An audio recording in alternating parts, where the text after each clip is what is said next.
गंगा के किनारे एक छोटे से गांव में हरिदास नाम का एक वृद्ध व्यक्ति रहता था।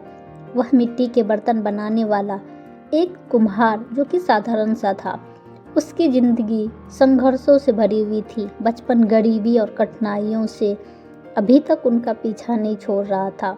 पत्नी के स्वर्गवास होने के बाद उनके एकलौते बेटे रमेश का लालन पालन करना मुश्किल हो गया था और वो अकेले कर रहा था। हरिदास के पास धन दौलत भले ही ना हो, लेकिन उनकी आस्था और विश्वास दृढ़ थे। उसका एक सपना था, महाकुंभ मेले में जाकर संगम में डुबकी लगाना। वह मानता था कि गंगा, यमुना और अदृश्य सरस्वती के संगम में स्नान करने से उसके सभी पाप धुल जाएंगे और उसे मोक्ष की प्राप्ति हो जाएगी। हर साल वह इस सपने को पूरा करने की योजना बनाता, लेकिन गरीबी और जिम्मेदारियों के कारण उसका सपना अधूरा रह जाता।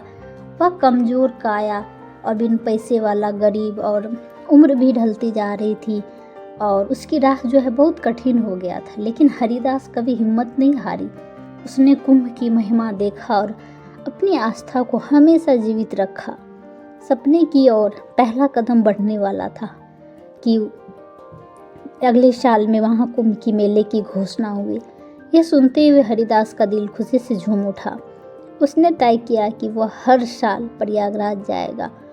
उसने अपने मिट्टी के बर्तन बेचकर पैसे जमा किए और गांव वाले उसका मजाक भी उड़ाने लगे थे कि तुम अब बूढ़े हो चुके हो, इतनी लंबी यात्रा कैसे करोगे। लेकिन हरिदास ने किसी की नहीं सुनी और किसी की बातों पर ध्यान नहीं दिया। और उनके रमेश जो उनका बेटा था, उसने भी मना किया, पिताजी इतनी ठंड में दूर जाना ठीक नहीं है। हरिदास ने मुस्कुराते हुए जवाब दिया, बेटा, यह यात्रा सिर्फ मेरे शरीर की ही नहीं, मेरी आत्मा की भी शुद्धि है। अगर मैं इस बार नहीं गया तो शायद कभी नहीं जा पाऊंगा।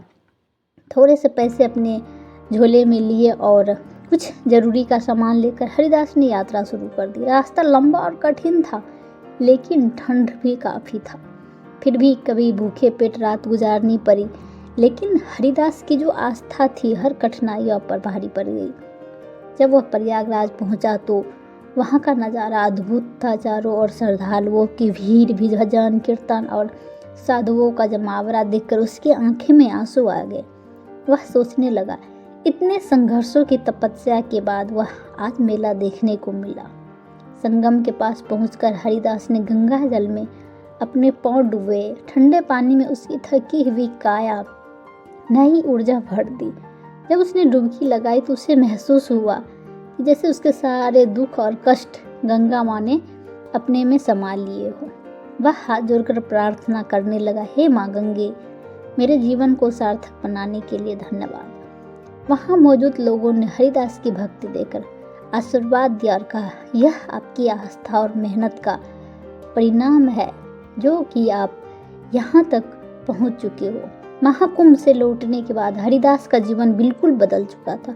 वह पहले से ज़्यादा शांत, संतुष्ट और आत्मविश्वास से भरा हुआ था। उसने अपने बेटे से कहा, जीवन में चाहे कितनी भी कठिनाइयाँ आए, अगर हमारी आस्था और मेहनत सच्ची हो तो हम हर सपना पूरा कर सकते हैं।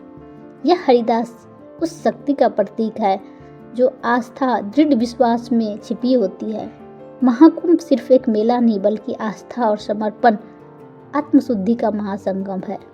यदि यह हमें सिखाता है कि अगर हम अपने सपनों के लिए संघर्ष करें तो ब्रह्मांड भी हमारी मदद करता है। धन्यवाद।